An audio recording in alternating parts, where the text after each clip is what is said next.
मौत का हाथ पकड़कर खड़ा था वो। अपने प्यार को भी अलविदा कह दिया था, पर किसी ने उसका नाम लिया। लाजा, मैं गलत था। फिर मौत ने भी हाथ छोड़ दिया, उसे ज़िंदगी के पास लौटा दिया। क्या वो दूसरा मौका दे पाएगा उसे, जिसने उस पर भरोसा नहीं किया था? हेलो सियानवांग lovers, welcome to my channel सियानवांग रीइमेजिन्ड। आई होप आप सब अच्छे हो, खुश हो। सॉरी, मुझे एफएफ लाने में थोड़ी नहीं बहुत देर होगी, पर आज मैं आप लोगों को एक वन शॉट एफएफ सुनाऊंगी। आज की वन शॉट फैन फिक्शन का नाम है 10 सेकंड चांस। इसमें शक की वजह से लानवांगजी और वीवुक्शा के रिश्ते में दरार आ जाता है और उनका रिश्ता बिखर जाता है। पर कैसे उनको दूसरा मौका मिलता है, वही मैं आप लोगों को सुनाने वाली हूँ। ये स्टोरी एक संडे की सुबह से शुरू होती है। संडे मतलब वीकली ऑफ डे। ज़्यादातर लोगों को सुबह सुबह उठकर ऑफिस या स्कूल कॉलेज जाने की जल्दी नहीं होती है। लानवांगजी के घर में भी आज दूसरे दिनों की तरह कोई जल्दबाजी नहीं है। उसे जल्दी उठने की ज़रूरत तो नहीं थी, पर सुबह वो बहुत ज़्यादा देर तक बिस्तर पर नहीं रह पाता है। वो उठ गया है और पोर्च में बैठकर नींबू पानी पीने के बाद किचन में आकर ब्रेकफास्ट बनाने लगा है। बाकी पूरे घर में शांति है, क्योंकि हंगामा करने वाला इंसान अभी तक सो रहा है। लानवांगजी ने गर्म तावे पर बैटर डाला। दूसरे वाले गैस स्टोव पर एक वेजिटेबल स्ट्यू उबल रहा है। सूरज की रोशनी खिड़कियों से अंदर आकर लानवांगजी के गाल को छू रही है। उसके कंधे तक लंबे बाल एक छोटे से पोनीटेल में बंधा हुआ है और उसने लाइट येलो कलर का एप्रन पहन रखा है।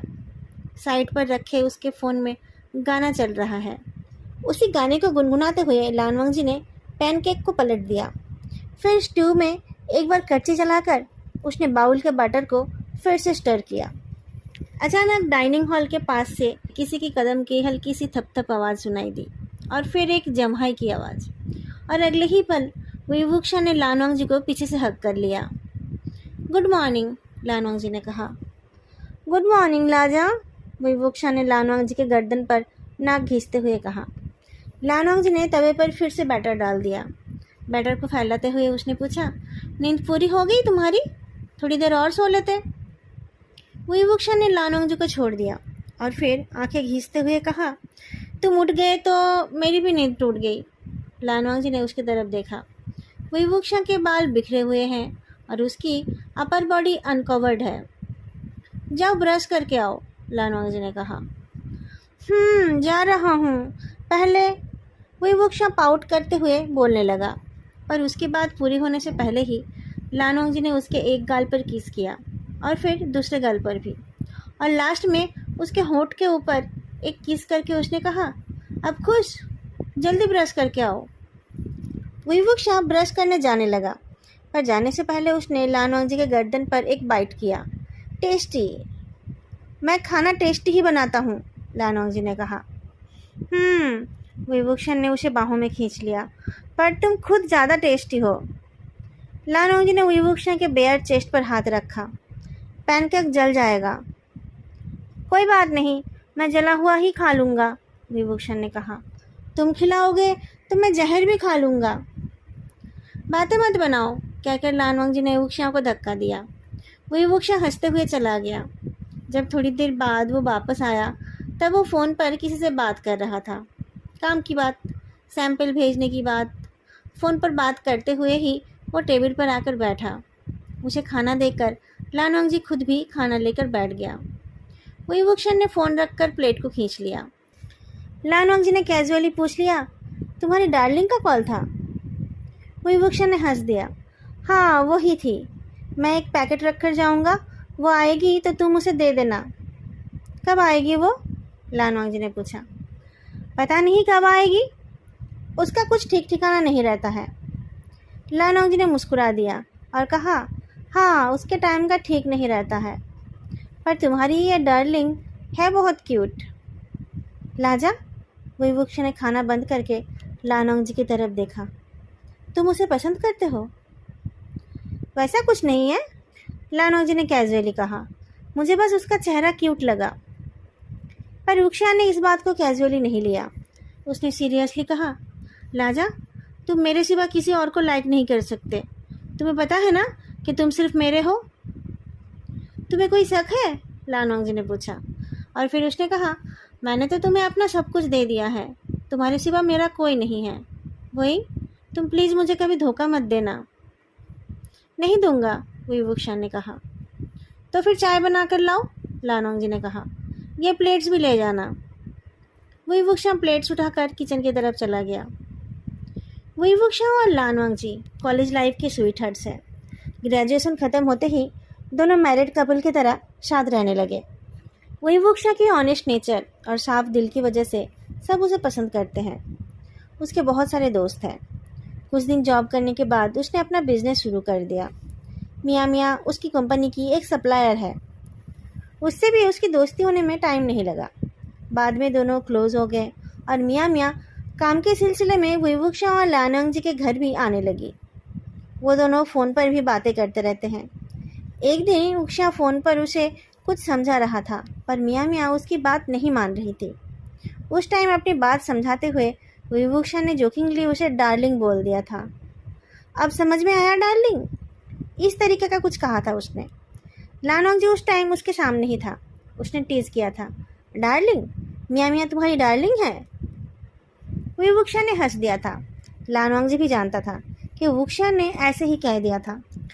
उसने उस बात को सीरियसली नहीं लिया था। बस उस दिन के बाद से वो मियाँ मियाँ को विवुक्षा की डार्लिंग ही बोलता है। विवुक्षा भी उस बात को मज़े में लेता है। पर आज लानोंग जी ने मियाँ मियाँ को क्यूट बोला तो उसे अच्छा नहीं लगा। उसे पता है कि लानोंग जी उससे बहुत प्यार करता है। वो मियाँ मियाँ को क्या, किसी और को भी पसंद नहीं करेगा। उसके पास किसी और की तरफ ध्यान देने का टाइम भी कहाँ है। पर मियाँ मियाँ उनके घर आती है, कभी विवुक्षा के रहते हुए और कभी उसकी एब्सेंस में, जब लानोंग जी घर में अकेला रहता है। लानोंग जी एक पीएचडी स्टूडेंट है। वो उसी यूनिवर्सिटी में पीएचडी कर रहा है जहां वो दोनों एक साथ पढ़ते थे। अपनी पीएचडी के बारे में लानोंग जी बहुत सीरियस है। बचपन से ही उसका ड्रीम था कि एक दिन उसके नाम के सामने डॉक्टर लिखा हुआ होगा। अपने उस ड्रीम को पूरा करने के लिए वो बहुत मेहनत करता है। वो इतना बिजी रहता है कि उसके पास अपने दोस्तों से मिलने का या कभी आउटिंग में जाने का भी टाइम नहीं होता है। और फिर उसकी फैमिली भी तो है ना। विवुक्षा के साथ उसकी शादी नहीं हुई है, पर वही उसकी फैमिली है ना। उस संडे के बाद 1.5-2 महीने बीत गए हैं। फाइनली आज उसका रिसर्च वर्क ख़त्म हो गया। वो अपना थीसिस आज भी जमा कर सकता था, पर आज उसके मेंटर थोड़ा जल्दी चली गई है। जाते टाइम उन्होंने उसे कहा है कि अगले दिन सुबह वो उसका थीसिस ले लेंगे, पर उससे पहले उसे अपना सारा सामान घर ले जाना चाहिए, क्योंकि उनके लैब में कुछ रिनोवेशन का काम होने वाला है। अगर लानोंग जी के पेपर्स या कोई ज़रूरी सामान दूसरे के सामान के साथ मिक्स हो जाएगा तो उसे अपना थीसिस जमा करने में लेट हो जाएगा और बाद में कुछ चीज़ें मिसिंग भी हो सकती हैं। लानोंग जी ने अपने बॉयफ्रेंड को बुला लिया ताकि वो उसे सामान ले जाने में मदद कर सके। उसका सामान कार तक ले जाने के लिए विवुक्षा उसके डिपार्टमेंट में आ गया, पर वांग जी उसे खाली कार्टून लाने के लिए बोलना भूल गया था। उसके पास एक कार्टन है। उसे लगा था कि एक कार्टन में ज़्यादातर चीज़ें आ जाएंगे और बाकी की चीज़ों को वो अपने बैग में और हाथ में कैरी कर लेगा।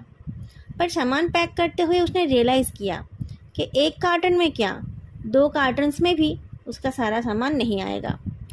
विवुक्षा ने कहा, मैं ये कार्टन ले जाता हूँ और कार में ये सामान खाली करके आता हूँ। तुम तब तक अपना बाकी का सारा सामान इकट्ठा कर लो। लानोंग जी सामान इकट्ठा कर रहा था कि उसका एक पुराना दोस्त उसके पास आ गया। उसे भी कार्टन की ज़रूरत है। लानोंग जी उसे कहाँ से कार्टन देगा जब उसके खुद के पास ही उसकी कमी है। लानोंग जी को भी एक कार्टन की ज़रूरत है देखकर उसका वो दोस्त उसे अपने साथ हॉस्टल में ले गया। ये वही हॉस्टल है जहाँ एक टाइम लानोंग जी खुद रहता था। उसके कुछ जूनियर्स अभी भी उसी हॉस्टल में रहते हैं। लानोंग जी को देखकर वो लोग बहुत खुश हुए। विवुक्षा के साथ रहते रहते लानोंग जी को अभी इनसे मिलने का टाइम नहीं मिलता है। आज इतने दिनों बाद उन्हें देखकर उसे भी अच्छा लगा। सबके साथ 1-2 बातें करते हुए ही थोड़ा टाइम गुजर गया। थोड़ी देर बाद उसने कहा, विवुक्षा मेरे लिए वेट कर रहा है, मुझे जल्दी जाना पड़ेगा। तुम तो उसी के साथ रहते हो, लड़कों ने कहा। एक दिन उसे वेट करने के लिए कहो, हम तुम्हें ज़्यादा देर के लिए नहीं रोकेंगे। पर लानोंग जी को जाना ही था क्योंकि उसे लॉकर रूम से अपना सामान लेना था। उसके साथ के दोस्त को भी जाना था। उन्हें 2 कार्टन्स मिले। एक एक कार्टन हाथ में लेकर दोनों दोस्त डिपार्टमेंट वापस गए। लानोंग ने देखा कि विवुक्षा वहाँ नहीं है, पर वो जो कार्टन ले गया था वो खाली कार्टन वहाँ पड़ा हुआ है। दोनों कार्टन पैक करके लानोंग ने उक्षिया को कॉल किया। मैंने बहुत देर तक वेट करा, अभी मैं अपने कार में हूँ, तुम खुद अपना सामान लेकर आ जाओ, विवुक्षा ने कहा। पर यहाँ 2 कार्टन्स है, मैं अकेले कैसे ले जाऊँगा? आ जाओ ना, मेरी मदद कर दो, लानोंग ने हेल्पलेसली कहा। अपनी गर्लफ्रेंड से मदद ले लो, विवुक्षा ने कहा। अब ये मेरी गर्लफ्रेंड कौन है? मेरा तो बस एक बॉयफ्रेंड ही है, लानोंग ने कहा। जस्ट शट अप, घर जाना है तो जल्दी करो, नहीं तो मैं जा रहा हूँ, विवुक्षा ने गुस्से से कहा। Okay, I am coming. कहाँ है तुम्हारी कार? लानोंग ने पूछा। कैंपस के नॉर्थ ईस्ट में, विवुक्षा ने कहा, और फिर उसने कॉल को डिस्कनेक्ट कर दिया। पता नहीं उक्षिया को क्या हो गया है, लानोंग जल्दी उसके पास पहुंचना चाहता है। पर पास वाले लैब से एक रिसर्चर ने पूछा कि वो उसकी कार में उसे लिफ्ट दे सकता है या नहीं। लानोंग राजी हो गया और दोनों चलकर कैंपस के नॉर्थ ईस्ट कॉर्नर की तरफ जाने लगे।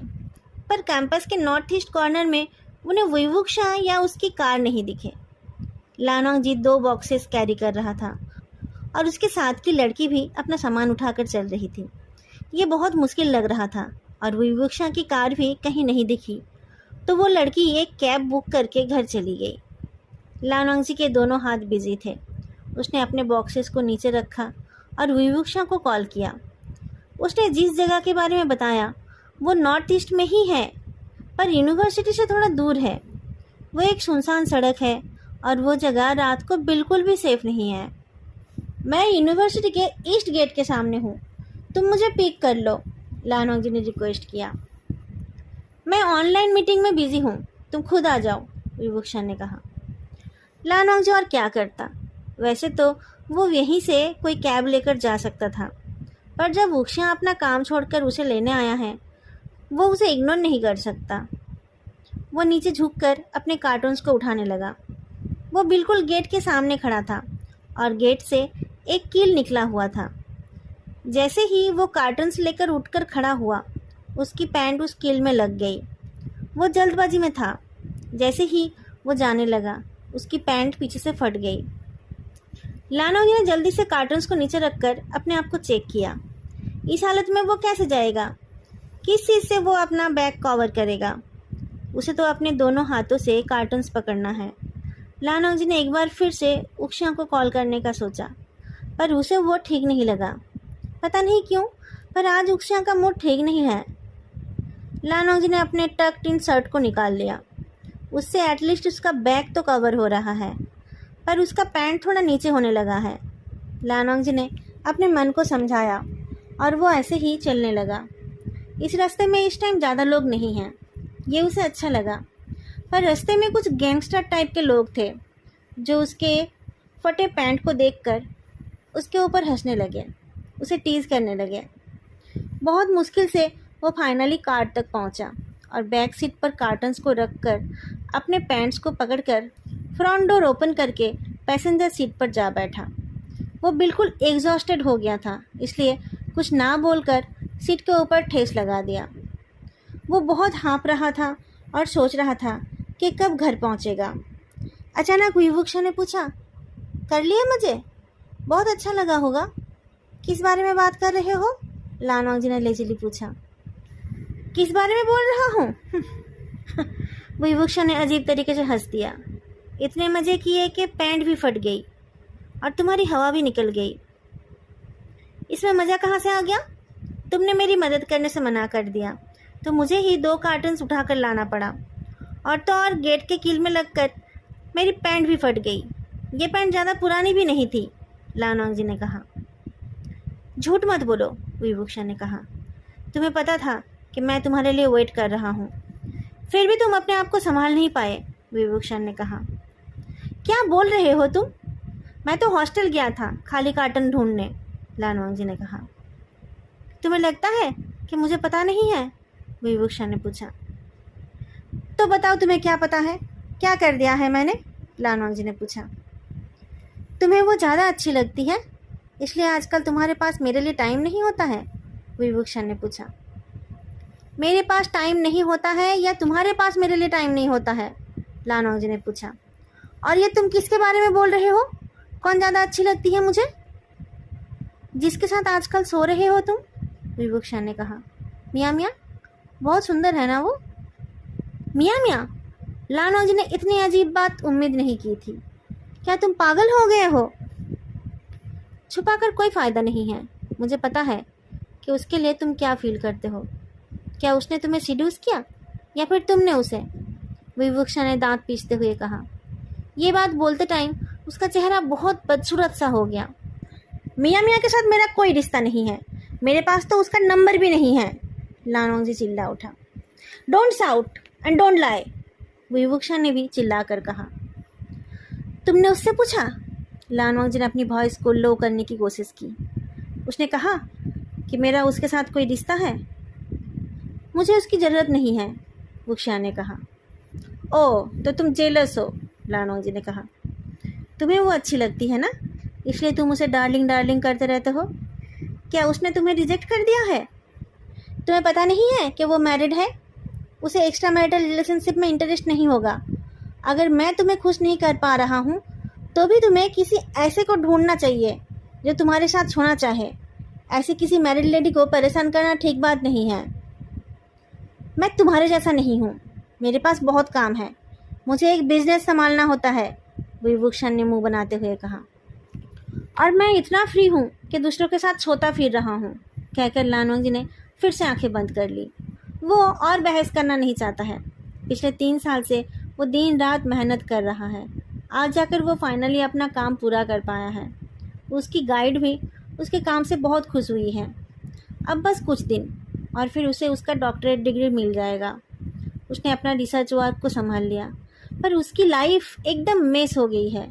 उसने ऐसा क्या कर दिया है कि उसका पार्टनर उसके साथ ऐसे बिहेव कर रहा है?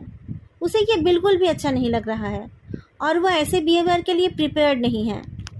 विभूषण ने जब देखा कि लानोंग जी और बात नहीं कर रहा है, तब उसने कार स्टार्ट कर लिया। उसकी आंखें अब बिल्कुल लाल हो गई है और उसमें आंसू छलक रहे हैं। लानोंग जी ने उसके साथ धोखा किया है और उस बात से वो बिल्कुल भी शर्मिंदा नहीं है। वो तो अपने लाजा से बेहद प्यार करता है, पर लाजा उससे कभी भी सेटिस्फाइड नहीं है। उसे लगता है कि दूसरे लोग उससे अच्छे हैं। विभूषण लानोंग जी के बिना नहीं जी सकता। उसे अपने साथ बांध कर रखने के लिए ही तो वो ज़्यादा पैसे कमाना चाहता है। उसे लगता था कि उसका बिजनेस अच्छा चलेगा और उसके पास इनफ पैसे हो जाएंगे तो लानोंग जी उसी का रह जाएगा। पर शायद उसने अपने काम पर थोड़ा ज़्यादा ही ध्यान दे दिया है और जिसकी वजह से लानोंग जी के साथ उसका बॉन्ड कमज़ोर हो गया है। उक्शा वांग जी को खुश दिखना चाहता है, पर किसी और के साथ नहीं। वो उसे अपने लिए चाहता है, सिर्फ अपने लिए। लानोंग जी बहुत देर तक वेट करता रहा, पर उक्शा ने माफ़ी मांगना तो दूर की बात, फिर उससे बात भी नहीं की। क्या उनका ये 8 साल पुराना रिश्ता इतना कमज़ोर, इतना फ्रेजाइल था? उनके घर में विभूषा ही मेन अर्निंग मेंबर है, पर लानोंग जी ने तो अपनी पूरी सेविंग्स उसके बिजनेस में लगा दिया था। विभूषा की फैमिली वालों को उस पर भरोसा नहीं था, पर लानोंग जी को उसकी काबिलियत पर पूरा भरोसा था। उसने उसे इनकरेज किया। उसके बिजनेस के शुरुआती दिनों में उसने मैनुअल लेबर का भी काम किया, क्योंकि उनके पास वर्कर्स को सैलरी देने के लिए पैसे नहीं थे। उसने घर को भी मैनेज किया। जब बिजनेस में कोई प्रॉफिट नहीं हो रहा था, तब उसने घर चलाने के लिए पार्ट टाइम जॉब किया। विभूषा का पूरा ध्यान बिजनेस में था, पर लानोंग जी अपना मनी, लेबर, नॉलेज सब कुछ देकर उसकी मदद कर रहा था। अब जब उक्शा का बिजनेस अच्छा चल रहा है, तो क्या वो उससे पीछा छुड़ाना चाहता है? जब भी उन दोनों में लड़ाई होती है, हर बार उसकी गलती हो ना हो, लानोंग जी ही माफ़ी मांग लेता है और फिर सब कुछ पहले जैसा हो जाता है। पर उस बार उसके ऊपर ऐसा घटिया आरोप लगाने के बाद उक्शा को ही माफ़ी मांगना चाहिए ना, पर उसकी तरफ से कोई एपोलॉजी सुनाई नहीं दी। लानोंग जी वेट करता रहा और कार आकर कहीं रुक गई। लानोंग जी ने आंखें खोलकर देखा कि वो लोग घर पहुंच गए हैं। विभूषा की नज़र सामने है। उसने लानोंग जी की तरफ देखा भी नहीं। लानोंग जी ने ही फाइनली अपना मुंह खोला। क्या तुम सच में मुझ पर शक कर रहे हो? या फिर कोई और बात है? विवुक्षा ने अपने होठों को प्रेस किया और फिर उसने कहा, दिन भर मेरे आसपास कितने लोग रहते हैं, पर मेरा तो कभी किसी की तरफ देखने का भी मन नहीं होता है। वो 2-4 बार मेरे एब्सेंस में घर क्या आ गई, तुम्हें वो अच्छी लग गई? यूनिवर्सिटी में अपने रिसर्च वर्क के नाम पर कहाँ बिजी रहते हो तुम? मैं तुम्हें टाइम नहीं दे पा रहा हूँ तो तुमने अपने लिए लवर्स ढूंढ लिए? सिर्फ मियाँ मियाँ नहीं है ना, और भी लवर्स है ना तुम्हारे? लान वांगजी और अपने आंसुओं को संभाल नहीं पाया। कुछ जवाब ना देकर वो कार से उतरकर घर के अंदर चला गया। विवुक्षा का दिल टूट गया है। वो अपना ब्रोकन हार्ट लेकर कार में ही बैठा रहा।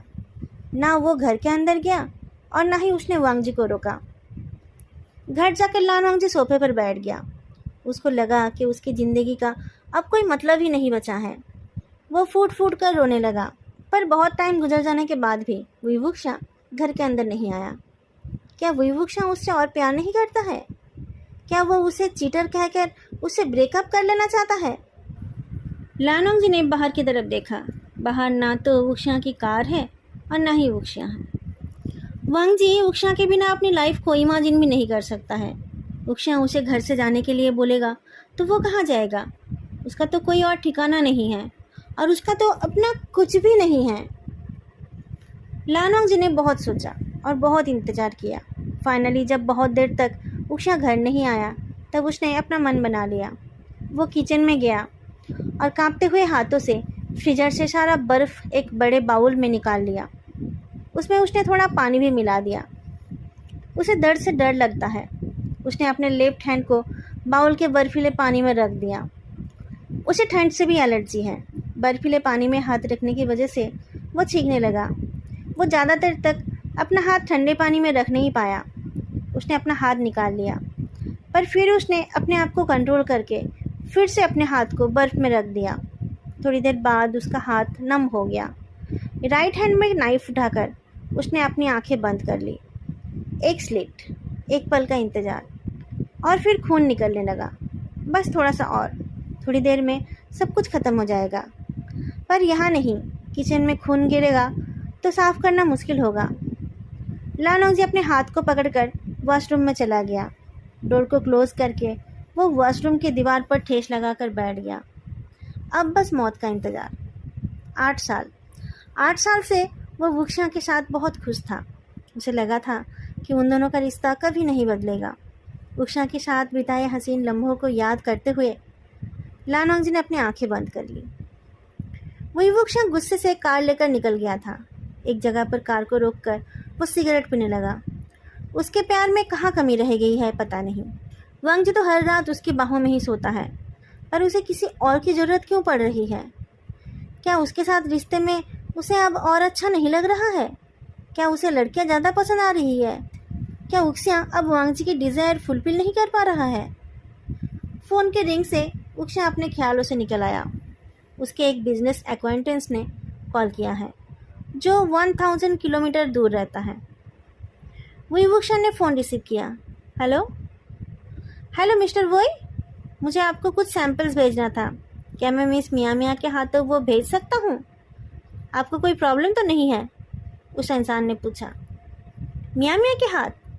अभी आप कहाँ हैं? वुक्षा ने पूछा। क्या आप मेरे शहर में आए हैं? मैं खुद आ जाता हूँ आपसे मिलने। मैं तो अभी अपने ऑफिस में ही हूँ। इस महीने मैं नहीं जा पाऊँगा। मिस मियाँ मियाँ आपकी फ्रेंड है ना, वो यहाँ आई हुई है, तो मैंने सोचा कि मैं उनके हाथों सैंपल्स भेज दूँ। वो कल वापस जाने वाली है। क्या मियाँ मियाँ इस वक्त आपके ऑफिस में है? मैंने उसे कॉल किया था, पर कॉल कनेक्ट नहीं हुआ। वुक्षा ने एंसर्स होकर पूछा। आपको उनसे बात करनी है तो मैं करा देता हूँ, उस इंसान ने कहा। कुछ देर में मियाँ मियाँ की वॉइस सुनाई दी। वुक्षा, मैं तुम्हारे सैंपल्स ले आऊँगी। मैं कल वापस आने वाली हूँ। तुम कब गई हो? वुक्षा ने पूछा। परसों, मियाँ मियाँ ने जवाब दिया। तुम्हारा कॉल क्यों नहीं लग रहा था? वुक्षा ने पूछा। मेरा फ़ोन ख़राब हो गया था और रिपेयरिंग के लिए गया हुआ था, मियाँ मियाँ ने कहा। अभी थोड़ी देर पहले ही मुझे मेरा फ़ोन वापस मिला। वही वुक्षा की वॉइस काँप उठी। उसने कहा, अगर तुम्हें कोई परेशानी ना हो तो तुम प्लीज़ मेरे सैंपल्स लेकर आना। फ़ोन रखने के बाद वुक्षा ने सोचा कि वो लानवांग जी को कॉल करेगा। पिछले 1-2 महीने से लानवांग जी बहुत देर से घर आ रहा था और रुक्शा जब भी उसे कॉल करता था उसका फ़ोन बिजी आता था। मियाँ मियाँ का फ़ोन भी उसी टाइम बिजी आता था। रुक्शा को वांग जी के ऊपर शक होने लगा था, पर वो श्योर नहीं हो पा रहा था। पर पिछले 2-3 दिनों से वांग जी ने उससे दिन भर बात नहीं की और रात को भी वो बहुत देर से घर आया। सरप्राइजिंगली पिछले 2-3 दिन से रुक्शा मियाँ मियाँ से भी कांटेक्ट नहीं कर पा रहा था। उसे लगा था कि ये दोनों एक साथ टाइम स्पेंड कर रहे होंगे। आज वांग जी के बुलाने से वो उसका सामान लेने गया था और वांग जी उस बीच भी गायब हो गया था। रुक्शा ने एक बार उसे कॉल भी किया था, पर उसका फ़ोन अनरीचेबल था। उसने उसी वक्त मियाँ मियाँ को भी कॉल किया और नॉट सो सरप्राइजिंगली उसका फ़ोन भी अनरीचेबल ही आया। और उसके बाद जब वांग जी का कॉल आया तब उसे पीछे किसी लड़की की वॉइस सुनाई दी, बहुत हल्की सी, इसलिए उसे ठीक से समझ नहीं आया वो मियाँ मियाँ की वॉइस थी या नहीं। ये उसे समझ नहीं आई थी, पर रुक्शा श्योर हो गया था कि वांग जी मियाँ मियाँ के साथ ही था। अगर मियाँ मियाँ 3 दिन से आउट ऑफ स्टेशन है तो वांग जी उसके साथ नहीं हो सकता था। क्या उसने फालतू में ही वांग जी पर शक किया? रुक्शा को वांग जी का चेहरा याद आया। उसने अपनी सफाई दी थी, पर रुक्शा ने उसकी बातों पर ध्यान नहीं दिया था। रुक्शा को समझ आया कि उसने बहुत बड़ी गलती कर दी है। वांग जी बहुत गुस्सा होगा। उससे गुस्से को कम करने के लिए रुक्शा ने उसके पसंद के स्नैक्स खरीद लिया और जल्दी से घर की तरफ चल दिया। धीरे से घर के अंदर जाकर वो वांग जी को ढूंढने लगा, पर वांग जी है कहाँ? वॉशरूम का डोर अंदर से बंद है और पानी की भी आवाज़ सुनाई दे रही है। वो नहा रहा होगा। जब तक वो नहा रहा है तब तक चाय बना लेता हूँ। वांग जी बहुत थका हुआ दिख रहा था। विवुक्षा किचन के अंदर गया। इससे पहले भी वो किचन में झांक कर गया था, पर अब किचन के अंदर आकर वो चौंक उठा। एक बड़े से बाउल में लाल रंग का पानी, पानी या खून? टेबल के ऊपर भी खून, फ्लोर पर भी। लाजा, टेबल के ऊपर एक ब्लाडी नाइफ भी है, पर कोई फ्रूट या वेजिटेबल्स नहीं है। लाजा, विवुक्षा दौड़कर वॉशरूम की तरफ गया। लाजा, उसने दरवाजे पर बैंग किया। लानवांग जी, दरवाज़ा खोलो, बाहर आओ। अंदर से कोई आवाज़ नहीं आई। विवुक्षा दरवाजे पर हाथ पीटता रहा। वांग जी, बाहर आओ। वांग जी, जल्दी करो, मुझे तुमसे कुछ कहना है। फिर भी अंदर से ना कोई जवाब मिला और ना ही दरवाज़ा खुला। अब रुक्शान ने धमकी दी, लाजा, मैं दरवाज़ा तोड़ दूंगा, तुम्हें सुनाई नहीं दे रही है? आखिरकार रुक्शा को दरवाज़ा तोड़ना ही पड़ा। वॉशरूम के फ्लोर में लाल रंग के पानी के बीच लानवांग जी बेहोश पड़ा है। विवुक्षा का दिमाग घूमने लगा। उसने किसी तरीके से दरवाजे को पकड़कर अपने आप को संभाला। उसे लगने लगा जैसे उसकी दुनिया ही ख़त्म हो गई हो, पर फिर उसने जल्दी से अपने आप को संभाल लिया। लानवांग जी को बाहों में उठाकर वो अपने कार की तरफ दौड़ कर गया। लाजा, मुझसे गलती हो गई है। लाजा, मुझे छोड़कर मत जाना। लाजा, प्लीज़। कार के बैक सीट में वांग जी को लेटाकर उसने देखा कि उसकी कलाई से खून निकल रहा है। अपना शर्ट उतारकर उसने वांग जी की कलाई पर बांध दिया। लाजा, हम अभी हॉस्पिटल पहुंच जाएंगे, तुम ठीक हो जाना प्लीज़। विवुक्षा तेज़ी से कार चलाकर पास के हॉस्पिटल में जाकर पहुंचा। वांग जी का बहुत खून बह गया था, उसे एक खून की ज़रूरत थी। विवुक्षा इधर उधर दौड़ता रहा, फॉर्म फिलअप करना, ब्लड का इंतज़ाम करना। वो एक पल के लिए नहीं रुका। जब डॉक्टर ने कहा कि वांग जी को अब कोई खतरा नहीं है, तब जाकर रुक्शा रुका। वांग जी ठीक है सुनकर वो रूम के बाहर एक बेंच पर बैठ गया। जब वांग जी को होश आया तब सुबह हो रही थी। रुक्शा उससे मिलना तो चाहता था, पर हिम्मत नहीं कर पा रहा था। बहुत मुश्किल से हिम्मत जुटाकर वो वांग जी के पास जाकर बैठा। उसे देखकर वांग जी ने अपना फेस दूसरे साइड कर लिया। विवुक्षा ने धीरे से कहा, लाजा, आई एम सॉरी। मैंने तुम्हें ऑलरेडी माफ़ कर दिया है, वांग जी ने कहा, पर उसने उसकी तरफ नहीं देखा। लाजा, विवुक्षा ने लानवांग जी का राइट हैंड पकड़ लिया। लानवांग जी ने अपना हाथ छुड़ा लिया। लाजा, मेरी तरफ देखो, वुक्षा ने कहा। विवुक्षा, लानवांग जी ने विवुक्षा की तरफ देखकर कहा, मैं तुमसे कुछ मांगना चाहता हूँ। क्या चाहते हो? वुक्षा ने पूछा। मैं तुम्हें कुछ भी देने को तैयार हूँ। मैं तुमसे ब्रेकअप करना चाहता हूँ, लानवांग जी ने शांत आवाज़ में जवाब दिया। नहीं, ब्रेकअप नहीं। लाजा, प्लीज़, आई एम सॉरी, मुझसे गलती हो गई थी, मैं फिर कभी ऐसा नहीं करूँगा। उषा ने फिर से वांग जी का हाथ पकड़ लिया। इन सब बातों का अब कोई फ़ायदा नहीं है। मुझे तुमसे अब और कोई शिकायत नहीं है। Thanks for saving my life, पर मैं और तुम्हारे साथ नहीं रहूँगा, लान वांग जी ने कहा। मैं तुम्हारे बिना जी नहीं पाऊँगा। लाजा, प्लीज़ मुझ पर दया करो।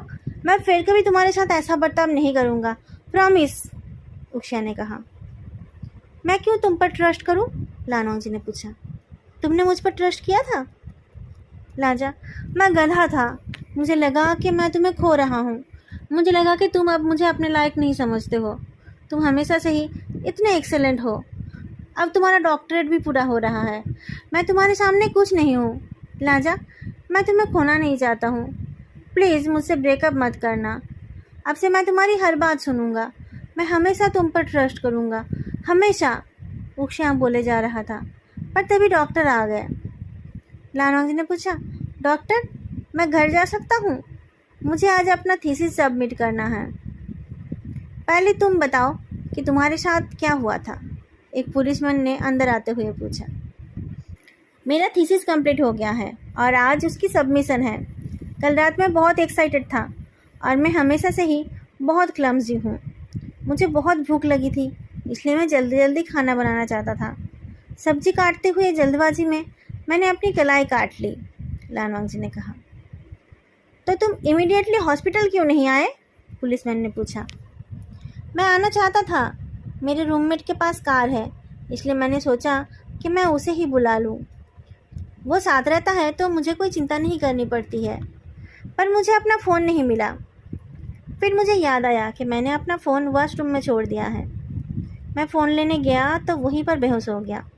उसके बाद क्या हुआ मुझे पता नहीं, वांग जी ने कहा। जब मैं घर आया तब मुझे वो वॉशरूम में बेहोश मिला, उक्षान ने कहा। मैं तुरंत उसे हॉस्पिटल लेकर आया। तुम कौन हो? पुलिसमैन ने पूछा। मैं उसका दोस्त हूँ, हम एक घर में ही रहते हैं, विभूषा ने जवाब दिया। उसकी कोई गर्लफ्रेंड है? पुलिस ने पूछा। नहीं, विभूषा ने जवाब दिया। कोई एक्स गर्लफ्रेंड? पुलिस ने पूछा। नहीं, उसके पास इन सब चीज़ों के लिए टाइम नहीं है, वो रिसर्च वर्क करता है, उषा ने कहा। लानवांग जी अचानक बोल उठा। मुझे आज ही मेरा थीसिस सबमिट करना है। मैं जाकर कर दूंगा, विभूषा ने कहा। तुम कर दोगे? लानवांग जी ने पूछा। अपने प्रोफेसर को कॉल करके सिचुएशन को एक्सप्लेन कर दो और मुझे बताओ कि तुम्हारा पेपर कहाँ पर है, उषा ने पूछा। कार में है, लानवांग जी ने कहा। मैं तुम्हें दिखाना चाहता था। डॉक्टर, क्या आप प्लीज़ एक रिपोर्ट लिख देंगे? उसके प्रोफेसर को सबमिट करना पड़ेगा, विभूषण ने कहा। तो ये सच में एक एक्सीडेंट है, मैं कोई केस फाइल नहीं कर रहा हूँ, कहते हुए पुलिसमैन चला गया। डॉक्टर भी मेडिकल रिपोर्ट लिखने चला गया। लानवांग जी की प्रोफेसर ने भी उषा के हाथ थीसिस भेज देने के लिए कह दिया। जब रूम में कोई और नहीं रहा तब उषा ने लानवांग जी के राइट हैंड को फिर से पकड़ लिया। प्लीज़ मुझे मत छोड़ना, तुम्हारे बिना मैं कुछ भी नहीं हूँ। पर मैं तो लॉयल नहीं हूँ ना, वांग जी ने कोल्डली पूछा। लाजा, प्लीज़ प्लीज़ प्लीज़ लाजा, उषा ने वांग जी के बेड पर अपना माथा टेक दिया। प्लीज़ मुझे इस बार के लिए माफ़ कर दो। तुम्हें मुझ पर और शक नहीं है? वांग जी ने पूछा। मैंने अपना हाथ काट लिया इसलिए, या फिर मियाँ मियाँ ने बताया कि मेरे साथ उसका कुछ नहीं है? तुम्हें मुझसे ज़्यादा उस पर भरोसा है ना? नहीं, ऐसी बात नहीं है लाजा, उषा ने कहा। मुझे बस लगा था, मुझे लगा। लाजा, मैं जेलस था। मैं तुम्हें किसी और के साथ शेयर नहीं करना चाहता। तुम मेरे सिवा किसी और को प्यार से नहीं छू सकते। और अगर मैंने किसी को छू दिया तो? लानवांग जी ने पूछा। तुम ऐसा नहीं करोगे ना? उषा ने बहुत उम्मीद के साथ पूछा। लाजा, बताओ ना, तुम ऐसा नहीं करोगे ना? पर वांग जी ने उल्टा पूछ लिया। अगर कर दिया तो साबुन से हाथ धो लेना, नहा लेना, उषा ने मुंह बनाकर कहा। बस मुझे छोड़कर मत जाना। लाजा, मैं तुमसे बहुत प्यार करता हूँ, सच में। ओके, ऐसी बात है तो मैं तुम्हें छोड़कर नहीं जाऊँगा, लानवांग जी ने हंसकर कहा। वो वुक्शिया को छोड़कर जाना नहीं चाहता है। वो वुक्शिया के बिना जी नहीं सकता है। तभी तो उससे अलग होने से पहले उसने मर जाने का सोचा था। पर ज़िंदगी ने उसे दूसरा मौका दिया है, तो वो भी अपने प्यार को दूसरा मौका देगा। लाजा, मुझसे शादी करोगे? उषा ने अचानक पूछा। शादी? लानोंग जी हैरान होकर पूछता है। हाँ शादी, उषा ने कहा। हम पेरिस जाकर शादी कर लेंगे। तुम करोगे ना मुझसे शादी? और हनीमून में कहाँ जाएंगे? लानोंग जी ने पूछा। यूरोप टूर, उषा ने कहा। चलेगा ना? पर मेरे पास कोई पैसे नहीं हैं, वांग जी ने कहा। किसने कहा नहीं है? कंपनी में प्रॉफिट हो रही है तो, उषा ने कहा। वो तो तुम्हारे पैसे हैं, लानोंग जी ने कहा। मेरे अकेले के नहीं हैं, उक्षान ने वांग जी के हाथ में नाक घींचते हुए कहा। वो पैसे हम दोनों के हैं। ओ, लानोंग जी ने जवाब दिया। तो मैं शादी की तैयारी करूं? उक्षान ने पूछा। लानोंग जी ने जवाब दिया। तो ये थी द सेकंड चांस। आप लोगों को ये वन शॉट इफेक्ट कैसी लगी बताना मत भूलना। मैं बहुत जल्दी नेक्स्ट फैन फिक्शन सुनाने की कोशिश करूँगी। Till then take care and stay healthy. Bye bye.